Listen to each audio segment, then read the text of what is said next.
نحمد ونصلي على رسوله الكريم أما بعد فأعوذ بالله من الشيطان الرجيم بسم الله الرحمن الرحيم ربي اشرح لي صدري ويسر لي أمري واحلل عقدة من لساني يفقهوا قولي ربي زدني علما ربي زدني علما ربي زدني علما اللهم فقهني في الدين اللهم فقهني في الدين اللهم فقهني في الدين۔ اللہ تعالیٰ کا لاکھوں کروڑوں شکر ہے کہ اللہ تعالیٰ نے قرآن کی نسبت ہمیں یہاں جمع کیا۔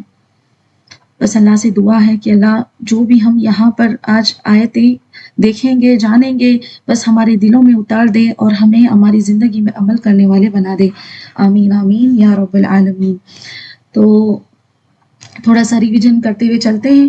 لاسٹ ویک ہم نے دیکھے تھے آیت نمبر سورہ بقرہ کی آیت نمبر 139 سے لے کے 147 تک، جس میں ہم نے دیکھے تھے کہ ان آیات میں اللہ تعالیٰ نے بہت ہی خوبصورتی سے ہمیں سمجھا کہ ابراہیم علیہ السلام اور ان کی اولاد کی عظمت ان کا خاندان یا نسل نہیں بلکہ ان کا اخلاص اور اللہ تعالیٰ کے لیے جینا تھا۔ تو اس سے ہمیں کیا سمجھ میں آیا کہ ہمارا مسلمان ہونا صرف وراثت نہیں ہے بلکہ ایک زندہ ذمہ داری ہے۔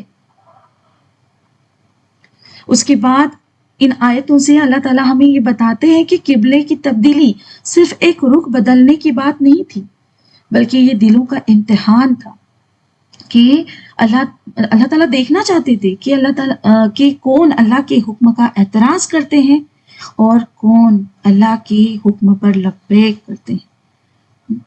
تو اللہ تعالیٰ فرماتے ہیں کہ مشرق اور مغرب میرے اختیار میں ہے، یعنی اللہ تعالیٰ دلوں کی نیت دیکھتا ہے نہ کہ صرف جسموں کی حرکت۔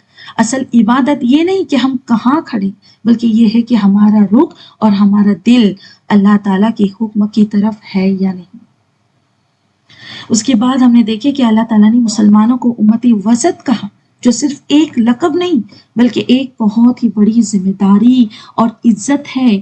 ہمیں لوگوں کے سامنے حق کی گواہی دینی ہے اپنے اخلاق، اپنے کردار اور اپنے انصاف کے ذریعے۔ ہمیں سوچنا ہے کہ جب نبی کریم صلی اللہ علیہ وسلم ہمارے گواہ ہوں گے تو کیا ہمارے اعمال اس گواہی کے لائق ہوں گے؟ یہ سوال کرنا ہے ہمیں خود کو۔ اس کے بعد ہم نے دیکھے کہ اہل کتاب کی مثال دی اللہ تعالیٰ نے، اور ہم کہا مطلب اللہ تعالیٰ کہتے ہیں ہمیں کہ یہ جاننا کافی نہیں ہے، مطلب ہر کوئی چیز صرف جاننا کافی نہیں، اسے ماننا بھی ضرور ہے۔ وہ حق کو ایسے پہچانتے تھے، اللہ تعالیٰ کہتے ہیں جیسے کہ اپنے بیٹوں کو، لیکن پھر بھی منہ پھیر لیا۔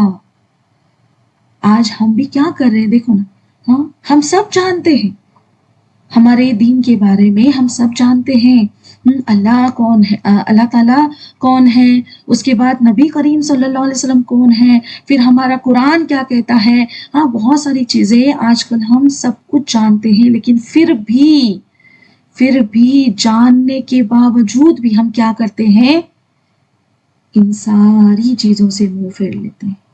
کس لیے؟ تاکہ ہماری جو دنیاوی خواہشیں ہیں نا، اس میں یہ چیزیں کیا ہے، یہ چیزوں کو روک دیتی ہے نا، پر ہم یہ بات سمجھتے نہیں کہ ہماری بھلائی کس میں ہے۔ تو بہت ہی پیار سے دیکھو اللہ تعالیٰ ہمارے سامنے ایک ایک چیز کھول کے رکھ دیتے ہیں، مطلب ہمارے رویے بھی اللہ تعالیٰ یہاں بتا رہے ہیں کہ ہم کیا کریں، کس طرح ہم غلط ڈائریکشن میں ہیں۔ تو ان آیتوں کے ذریعے ہمیں اللہ تعالیٰ صحیح ڈائریکشن میں لے آ رہے ہیں۔ اور آج کی آیتیں بھی بہت خوبصورت ہے، بہت بہت پیاری ہے۔ تو دیکھتے ہیں آگے کی آیتیں۔ آیت نمبر سورہ بقرہ کی 148 سے شروع کرتے ہیں، تو سب نے بہت ہی غور و فکر کے ساتھ آج کی آیتیں سننی ہے، اوکے انشاءاللہ۔ تو دیکھو آیت نمبر 148 پر آتے ہیں کہ اللہ تعالیٰ کیا کہنا چاہتے ہیں 148 میں۔ تو دیکھو ہر شخص، اللہ کہتے ہیں کہ ہر شخص ایک نہ ایک طرف متوجہ ہو رہا ہے۔ دیکھو کتنی پیار سے اللہ تعالیٰ ہمیں سمجھا رہے ہیں، کیا کہہ رہے ہیں اللہ تعالیٰ کہ ہر شخص ایک نہ ایک طرف متوجہ ہو رہا ہے، پر اللہ تعالیٰ کہتے ہیں تم اپنی نیکیوں کی طرف دوڑو۔ اللہ اکبر، کتنا پیارا رب ہے، دیکھو نا کس طرح کتنا پیار سے سمجھا رہا ہے ہمیں. ہاں کیا کہہ رہا ہے کہ ہر شخص ایک نہ ایک طرف متوجہ ہو رہا ہے، ہاں کسی نہ کسی چیز کے پیچھے بھاگ رہا ہے، پر اللہ تعالیٰ ہمیں، تمہیں، مجھے یہاں پر جو آ کر بیٹھے ہیں نا، اللہ تعالیٰ نے ہمیں بٹھایا ہے لا کر، ہاں تو اللہ تعالیٰ ہم سے کہہ رہے ہیں کہ تم اپنی نیکیوں کی طرف دوڑو. تو دیکھو اس آیت میں بتایا جا رہا ہے کہ مطلب یہ جو متوجہ کی بات آ رہی ہے نا، جو یہ قبلے سے ریلیٹڈ ہے، تو دیکھو ابراہیم علیہ السلام کا قبلہ اللہ تعالیٰ کہتے ہیں اگرچہ کعبہ تھا، مگر کیا ہوا بعد میں لوگوں نے ہر ایک نے اپنی اپنی مرضی سے جو ہے کیا کیا، اپنی خواہشات کے مطابق کسی سمت کو اپنا یہ قبلہ جو ہے وہ مقرر کر لیا. مگر اللہ تعالیٰ فوراً ہماری توجہ ایک بہت ہی گہری حقیقت کی طرف موڑتے ہیں. اللہ تعالیٰ فرماتے ہیں فَاسْتَبِقُوا، جس کا مطلب ہے دوڑنا یا ایک دوسرے سے آگے نکلنے کی کوشش کرنا. اللہ تعالیٰ فرماتے ہیں سمتوں کے جھگڑوں میں نہ الجھو، قبلوں کی بحث میں وقت ضائع نہ کرو، بلکہ نیکیوں کی طرف دوڑ لگاؤ. اصل اہمیت رخ کی نہیں ہے بلکہ دل کے رخ کی. اصل کامیابی اس بات میں نہیں کہ ہم کس سمت میں منہ کر کے کھڑے ہیں، بلکہ اس میں ہے کہ ہم کس نیت، کس عمل اور کس نیکی کے ساتھ اللہ تعالیٰ کی طرف بڑھ رہے ہیں. اور پھر اللہ تعالیٰ فرماتے ہیں تم جہاں کہیں بھی ہو، اللہ تعالیٰ کیا فرماتے ہیں کہ تم جہاں کہیں بھی ہوں گے اللہ تعالیٰ تم سب کو اکٹھا کر لے گا. کوئی اندھیرا، کوئی پردہ، کوئی دیوار اللہ تعالیٰ سے چھپا ہمیں کیا کر نہیں سکتی، چھپا نہیں سکتی. زمین کی گہرائیاں ہو یا آسمان کی وسعتیں، زندگی ہو یا موت کے بعد کی خاموشی ہو، کوئی ایک بھی چیز، ایک بھی ذرہ اللہ کی پکڑ سے باہر نہیں ہے. اب دیکھو یہ جملہ جو ہے نا یہ ڈرانے کے لیے بھی کافی ہے، ہاں کہ بھاگنے کی کوئی جگہ نہیں ہے، اور تسلی دینے کے لیے بھی کافی ہے کہ کوئی غم نہیں ہوگا، ہے نا. جس رب کے حکم سے ہم اس دنیا میں مطلب پھیل گئے ہیں، اس کے ایک اشارے پر ہم سب کو اللہ تعالیٰ دوبارہ جمع کر دیں گے. بے شک اللہ تعالیٰ ہر چیز پر قادر ہے. اور کیسے جمع کریں گے؟ اکیلے نہیں بلکہ اپنے اعمال کے ساتھ. اور اس دن صرف وہی کامیاب ہوگا جو آج نیکیوں کی دوڑ میں شامل ہوگا جس طرف اللہ ہمیں بلا رہے ہیں. تو دیکھو کیا پیغام ملتا ہے ہمیں اس آیت سے کہ اللہ تعالیٰ ہمیں اختلاف میں نہیں مطلب الجھاتے، بلکہ عمل، نیکی اور دوڑ کی دعوت دیتے ہیں. سچ میں کتنا پیارا رب ہے، دیکھو نا ہمارا، ہاں کس طرح سمجھا رہا ہے. مطلب دیکھو نا ہم کس طرح بچوں کو سمجھاتے ہیں. ہاں جب بچہ ہے نا جس ایگزام دینے والا ہوتا ہے تو اسے قدر نہیں ہوتی اسے سمجھ نہیں ہوتی کہ وہ کیوں ایگزام دے رہا ہے اور کیا اس ایگزام کا رزلٹ آنے والا ہے اور اس کا کیا فائدہ ہونے والا ہے. پر ہم ماں باپ جانتے ہیں نا، ہم ماں باپ جانتے ہیں کہ اگر بچے نے اچھے سے ایگزام دی تو کیا ہوگا، اسے اچھی کامیابی ملے گی، اچھے مارکس آئیں گے، اور اچھے مارکس آئیں گے تو اچھی جاب ملے گی، اچھی جاب ملے گی تو اچھا فیوچر ہوگا. ہاں یہ ساری باتیں ہم جانتے ہیں، ہے نا. تو ہم کیا کرتے ہیں، بار بار اسے سمجھاتے رہتے ہیں کہ دیکھو دھیان دو، ہاں اچھے سے پڑھائی کرو، ہاں محنت کرو. تو یہ بار بار ہمارا سمجھانا کیا ہے، محبت کی نشانی.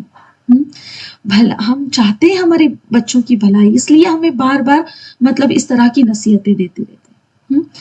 تو دیکھو ہم جب مطلب میں بھی جب اسکول میں تھی نا تو ہمارے سر ہمیشہ کہا کرتے تھے ہمیں، جب مطلب 10th میں تھی تب، تو وہ بات دیکھو ابھی تک یاد ہے مجھے الحمدللہ کہ سر ہمارے کہتے تھے کہ دیکھو اچھے سے پڑھائی کرو ورنہ یہ وقت چلا گیا نا تو پھر بعد میں بہت پچھتاؤ گی.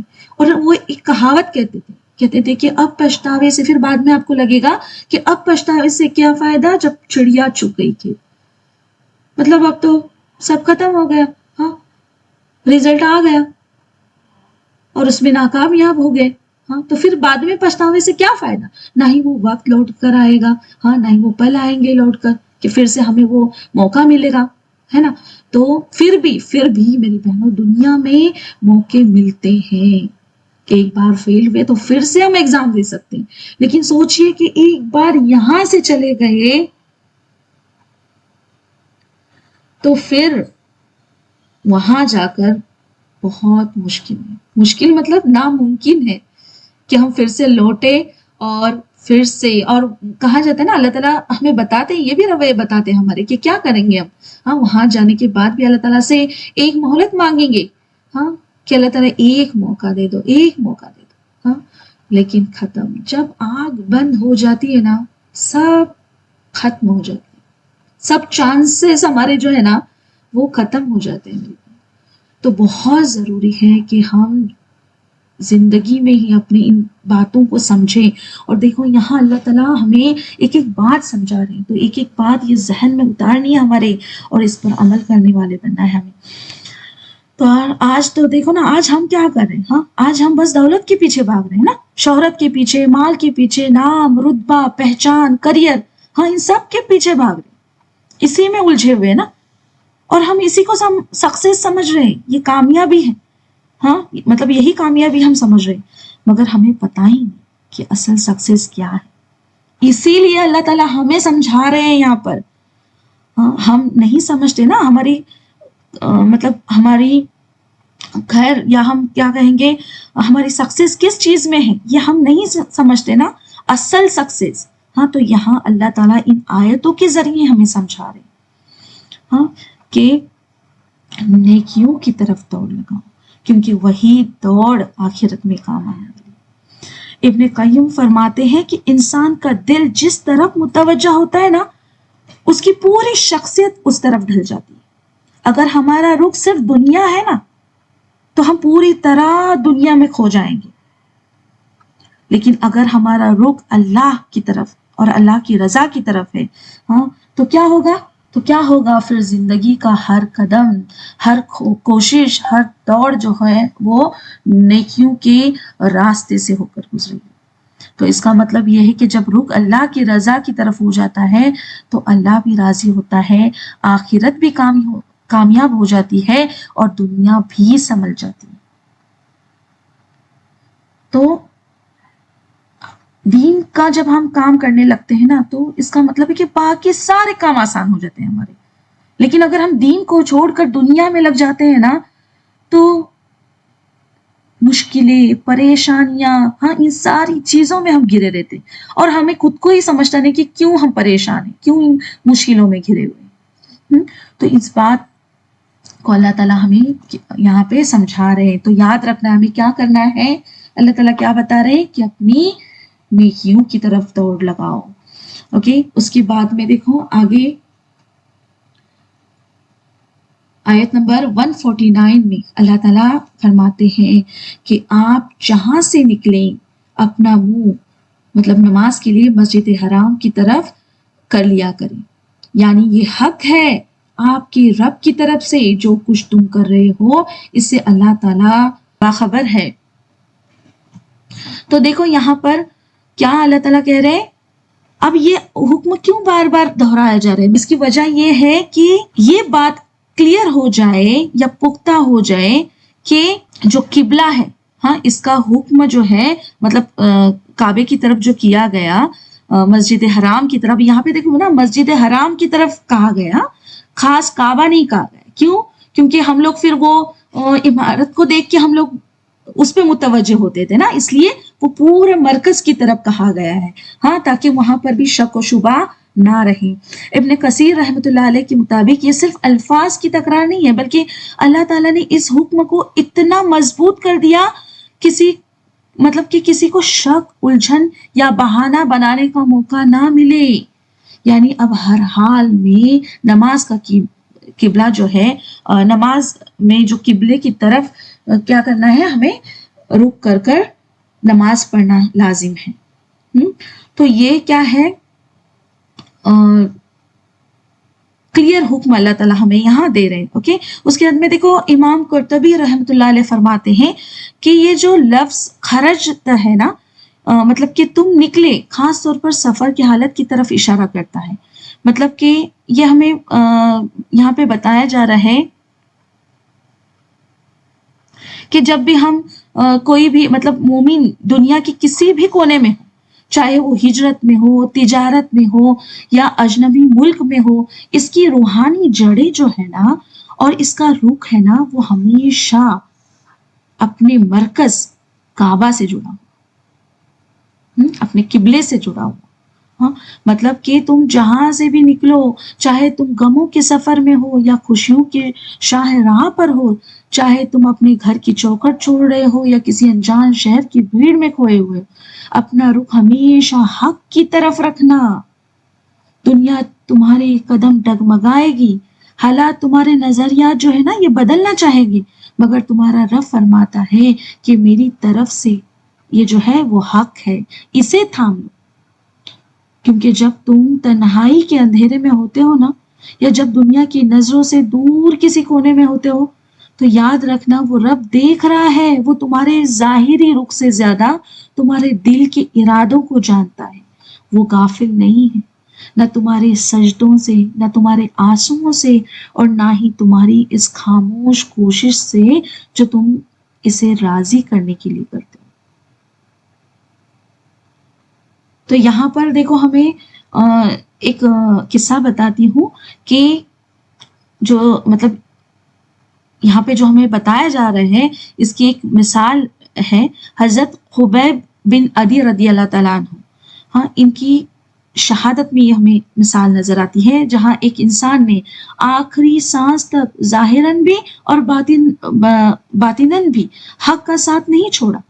جب کفار مکہ نے حضرت خبیب رضی اللہ تعالیٰ عنہ کو دھوکے سے قید کیا، ہاں، اور شہید کرنے کے لیے انہوں نے کیا کہ حرم کی جو حدود تھے، ہاں، وہاں سے بہت دور ایک مقام پر لے گئے انہیں۔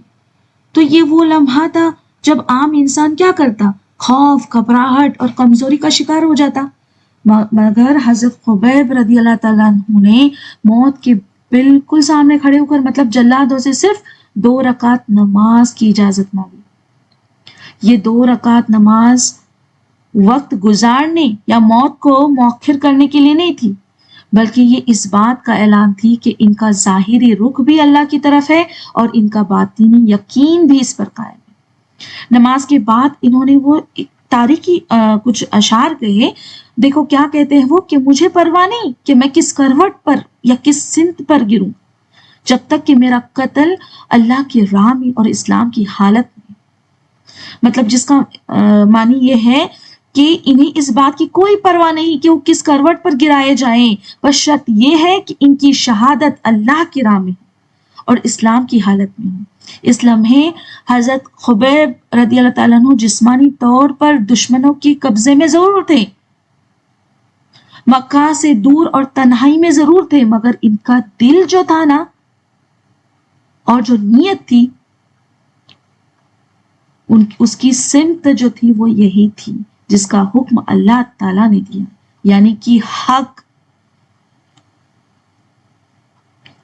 جو یہاں پہ 149 میں ہمیں بتایا گیا ہے کہ کیا ہے، جو رخ ہے نا تمہارا وہ کہاں ہو، حق کی طرف ہو۔ اور پتہ ہے اللہ نے اس کی وفاداری کو دیکھا، اور انہوں نے حالانکہ آخری وقت میں نا آپ صلی اللہ علیہ وسلم پر سلام پیش کی۔ اب دیکھو وہاں پر نہ کوئی ان کا میسج پہنچانے والا تھا، لیکن کس طرح اللہ نے ان کے سلام کو سنا اور حضرت جبرائیل علیہ السلام کے ذریعے اسی وقت مدینہ میں نبی کریم صلی اللہ علیہ وسلم تک ان کے سلام کو پہنچایا۔ تو یہ اس بات کا جیتا جاگتا ثبوت ہے کہ اللہ غافل نہیں ہے، وہ اپنے بندوں کی ہر حرکت اور ان کے سچے رخ کو جانتا ہے۔ تو یہاں کیا سمجھ میں آیا ہمیں اس آیت سے کہ اللہ تعالیٰ کیا فرما رہے ہیں کہ تم جہاں بھی ہو اپنا رخ مسجد حرام کی طرف پھیر لو۔ اس کا مطلب ہے کہ تم کہاں بھی ہو دنیا کی کونے میں، تم حق پر رہو، حق پر ثابت قدم رہو، کیونکہ اللہ تمہارے اعمال سے بے خبر نہیں ہے۔ اللہ تعالیٰ ہر چیز جانتا ہے، ہمارے دل میں کیا چلا ہے، ہمارے عملوں میں کیا ہے، اللہ تعالیٰ سب کچھ جانتا ہے۔ تو